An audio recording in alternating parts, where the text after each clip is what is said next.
E aí pessoal, tudo bem? Professor Roque para mais uma aula de biologia.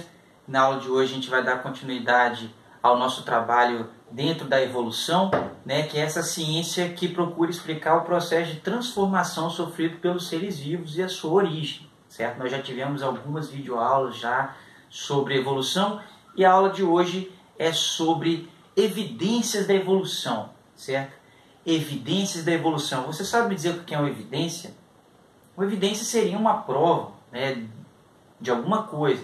Então, essa parte da biologia, essa videoaula de hoje, nós vamos falar sobre algumas provas, né, que a ciência procura apresentar para a existência da evolução, né? Evidenciar que a evolução, esse processo de transformação existiu, beleza? Então, são várias evidências que a ciência procura mostrar que a evolução realmente existiu. Quais são elas? Eu vou mostrar para você.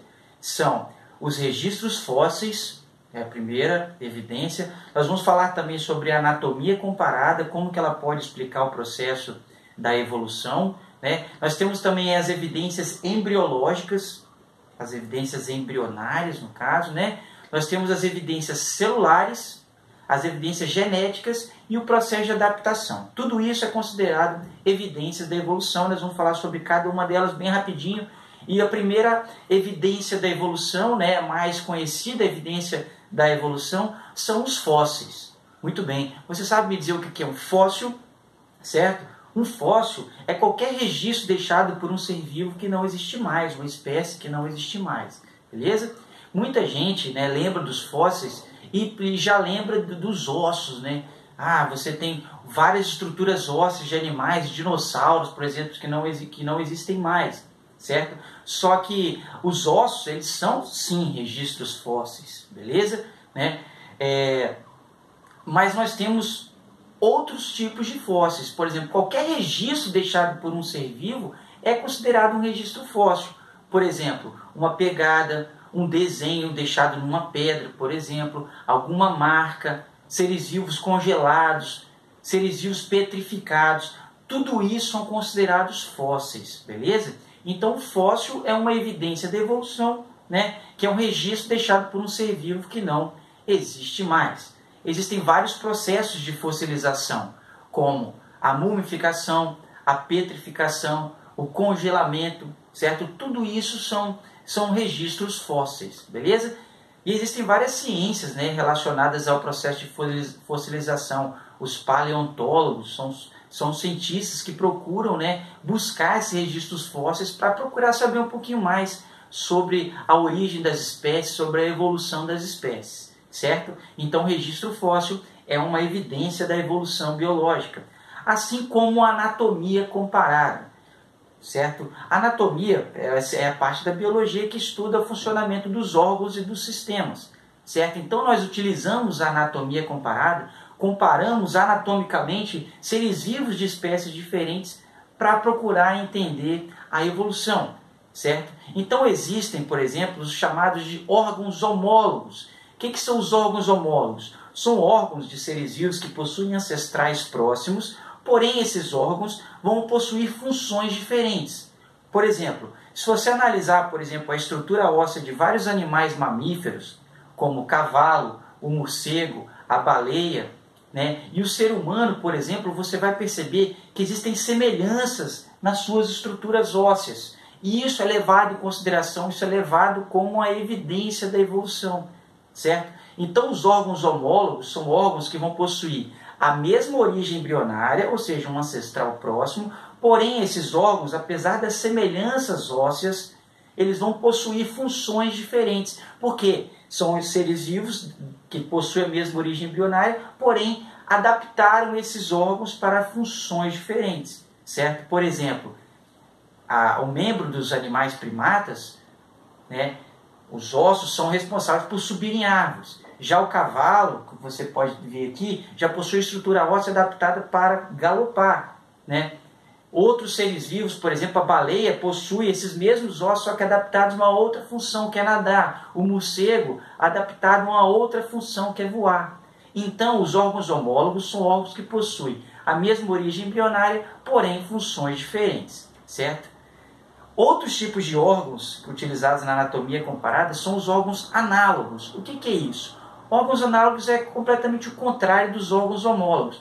É quando você tem seres vivos que têm ancestrais muito distantes, ou seja, uma origem embrionária totalmente diferente, porém órgãos de origem embrionária completamente diferente vão possuir a mesma função. Por exemplo, a asa de uma ave serve para quê? Para voar. A asa de um inseto serve para quê? Para voar. A asa de um morcego serve para quê? Para voar. São animais que possuem origens embrionárias muito distantes, mas esses mesmos órgãos, apesar de ter uma estrutura completamente diferente, vão servir para a mesma coisa, que é voar. Por exemplo, a nadadeira do golfinho, a nadadeira de um peixe, é um mamífero, né? E o outro é um exemplo de peixe. Servem para a mesma coisa, que é nadar, certo? Então, são órgãos que possuem origens embrionárias distantes, mas vão possuir a mesma função. Um outro exemplo utilizado na anatomia comparada de evidência da evolução são chamados de órgãos vestigiais. O que é um vestígio? Um vestígio é uma coisa que procura demonstrar, né, que existiu. Então, olha só que interessante. Os órgãos vestigiais são órgãos que atualmente não possuem uma função muito definida. Porém, esses órgãos já possuíram funções dos nossos ancestrais. Por exemplo, você já deve ter ouvido falar de um órgão chamado de apêndice. Muitos cientistas procuram discutir para que serve o apêndice humano. Existem hipóteses que falam que eles possuem várias funções, mas não se possui uma função definida muito importante, né? Só que em vários tipos de mamíferos, o apêndice ele vai possuir bactérias que vai servir para a quebra da celulose. Então, isso quer dizer, por exemplo, que nós, talvez, num passado distante, nós tínhamos um apêndice desenvolvido, adaptado para esse tipo de alimentação, que é a alimentação de origem vegetal, a quebra da celulose. Porém, hoje não, certo? Só lembrando que o apêndice ele é responsável por uma doença chamada de apendicite. Então, a seleção natural, vamos colocar dessa forma, né, julgou, como o apêndice não tem uma função muito definida, né, aquelas pessoas que possuem um apêndice muito desenvolvido têm mais chance de desenvolver essa doença chamada de apendicite. Então, a seleção natural, né, reduziu o tamanho do nosso apêndice, vamos colocar assim, com o passar das gerações. Você já deve ter ouvido falar dos nossos dentes cisos, por exemplo. Os dentes cisos são outros exemplos de órgão vestigial. Não possuem uma função definida, porém, né, nos seres vivos que se alimentam de alimentos de origem vegetal, esses dentes cisos têm uma função muito importante. Né, os molares, que são dentes aí que vão moer, comer alimentos duros. Então, né, existem animais em que esses dentes possuem uma função, certo? Beleza. Outro, por exemplo, existem registros de fêmur, de ossos de pernas em baleias. E isso é um exemplo, né, de um órgão vestigial. Beleza? De membros em cobras, por exemplo. Né? Então você vai ter esses vestígios aí da evolução. Então esses órgãos são chamados de órgãos vestigiais. E eles também são uma evidência da evolução. Certo? Outra evidência muito importante são as evidências embrionárias. Né? De acordo com um cientista chamado de Haeckel, ele analisou vários embriões de muitos animais, como você pode ver aqui, e percebeu que muitos desses embriões possuem semelhanças entre eles. Certo? Isso mostra que seres vivos que possuem ancestrais próximos, eles vão possuir estruturas embrionárias semelhantes. Por exemplo, todo animal que é vertebrado vai possuir um tecido chamado de notocorda lá no seu embrião. Vai possuir as chamadas de fendas branquiais, que são estruturas que todos os representantes de vertebrados possuem, certo? Então, são algumas características que são comuns a todos os vertebrados, mostrando que todos eles possivelmente tiveram um ancestral comum, certo? Bem, além das evidências, além dos fósseis, da anatomia comparada, das evidências embrionárias, nós temos também as chamadas de evidências celulares. Por exemplo, você se lembra que todo ser, para ser considerado vivo nesse planeta, ele é formado por células, que as células são as menores unidades vivas que existem. E o fato de todos os seres vivos serem formados por células, isso é uma evidência também considerada da evolução biológica, certo? E nós temos também as chamadas de evidências genéticas. O que é isso? Nós utilizamos hoje a genética muito dentro da evolução. para detectar o grau de parentesco que alguns seres vivos possuem. Por exemplo, você sabia que nós temos mais de 98% de semelhança do nosso material genético com outro primata? Certo? Então isso, a genética ela mostra que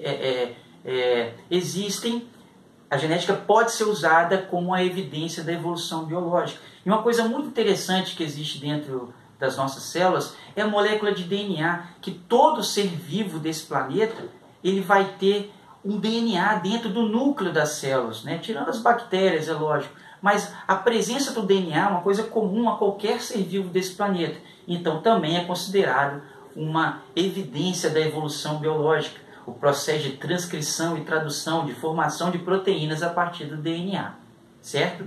Bem, e nós temos também a adaptação, né, que é o ajustamento do ser vivo em relação ao ambiente, a camuflagem, o mimetismo, a coloração de aviso, tudo isso são consideradas evidências da evolução, certo? Então nós temos os fósseis, a anatomia comparada, as evidências embrionárias, as evidências celulares, evidências genéticas e a adaptação. Mas eu vou preparar uma aula sobre adaptação, estratégia de adaptação, para que você possa entender um pouquinho mais sobre camuflagem, mimetismo e coloração de aviso. Espero que vocês tenham gostado da aula Evidências da Evolução. Mas dá uma estudada lá, senão você não vai aprender nada. Falou, malandro? Até mais. Muito obrigado. Curte o canal BioRock. Tchau.